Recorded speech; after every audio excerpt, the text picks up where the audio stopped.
I want to thank you for having this hearing as one that's been focused on the issue of critical minerals and the vulnerability that we have in this country when it comes to being able to access our own and the increasing reliance on countries like China. This is a key issue, and I'm glad that the committee's taking it up so early. Mr. Summers, I wanted to start with you. There was an interesting article in the Wall Street Journal just a bit ago entitled, "Why the U.S. Keeps Losing to China in the Battle Over Critical Minerals." You may have seen it, but it tells the story of Syrah. This is an Australian company that I have cited this story a fair amount in the Biden administration, because what we saw was hundreds of millions of U.S. taxpayer dollars that went to support that, even though they were planning on sourcing the graphite from a very unstable part of Mozambique. It's one of those sources of frustration. You watch this whole project.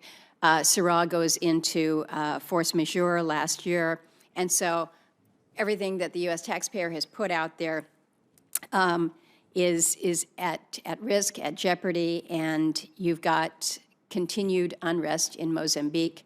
To me, this was a situation where you had just no common sense when it came to the federal investment decisions.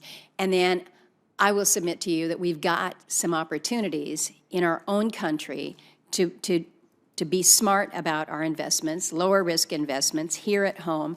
My colleagues have heard about the potential for Graphite One, the largest natural graphite deposit in North America.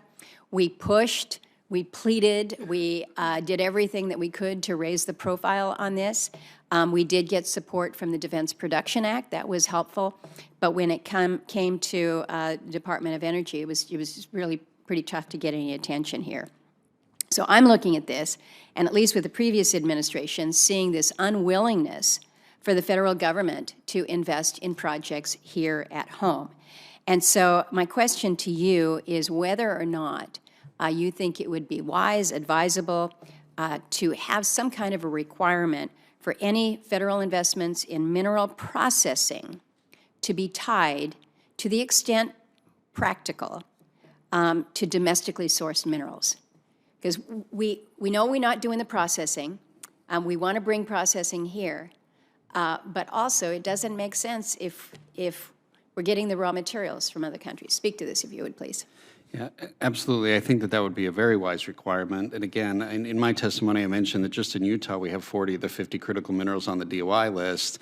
You know, and you add the graphite that you mentioned in your home state and mineral occurrences in other U.S. states, there's really very little reason that we need to go outside of the U.S. to source these minerals. And again, if we have both the extraction and the processing happening here domestically, then that really does shore up our supply chain and ensure that we don't have those economic and national security risks. I would also say that in many cases, not only are there natural deposits, but in the case of graphite, for example, there's opportunities. You know, there are projects right now currently in Pennsylvania and West Virginia that are getting graphite from coal, you know, with off-gassing of hydrogen, which can be used for electricity generation. And so there's many opportunities for us to be innovative as well and not rely on unstable countries in order to extract the raw resources. Well, thank you for that. Let me ask a question of you, Mr. Haddock. In your written testimony, you've briefly mentioned the Bureau of Mines. This was abolished back in the 90s. You didn't specifically call for its resurrection, but given the importance of what we're talking about here today, it's something that I've certainly thought about. We've got a Department of Energy. Maybe we want a Bureau of Mines to look at our mineral security and our competitiveness. So what do you think about the idea? What would a modern Bureau of Mines look like? What functions would they be responsible for? Thank you, Senator. That's a great question. In my mind, as I was looking at these critical minerals bills, and everybody was talking about all the coordination between all these various agencies, and this agency could do this and that, it just felt like there is a need for centralization here.